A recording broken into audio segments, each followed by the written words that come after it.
ब्रह्मपुर बड़बाजार थाना पुलिस को मिली सफलता।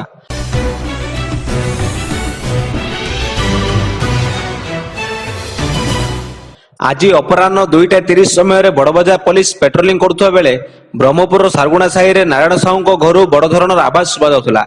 पुलिस यह सन्देह कर घरे छाप मारी से घर भितर लाइसेंस नथिबा नकली पुड़िया बना जाउथुला।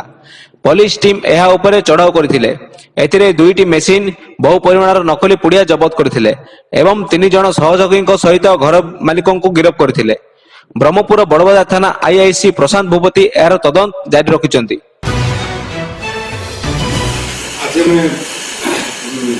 रेगुलर पेट्रोलिंग समय से गोटा गोटे घरे चारिपटे कबाट बंद अच्छे भितर किसी मेसीन शब्द हमारे सुविधा तुरंत लगे से घर को बड़ा करूँ देखा 3 जन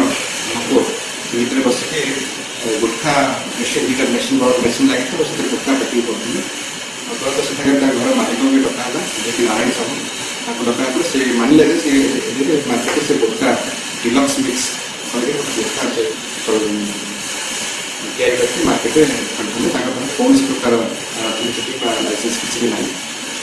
ये संक्रांत में आम प्राय 40 ରୁ उठा बड़ बस्ता गोटा डिलक्स प्रोसेस अलरेडी प्रोसेस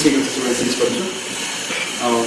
यार अनुमानिक मूल्य प्राय 1,60,000 ରୁ 2 लक्ष पाखापाखि हो पाए। यहाँ केस मुकदमा कर नारायण साहू जो 3 जन लेबर कम करते अटक रखी बर्तमान केस तदंत कौ अंचल से चढ़ा बड़बाजार सागुड़ा साही last line fourth line isolated जगह it was easy for him to isolate जगह से बाहर पब्लिक नोटिस पड़े से जगह केते दिन धरी चलता से प्राय 6 मास उर्ध्वर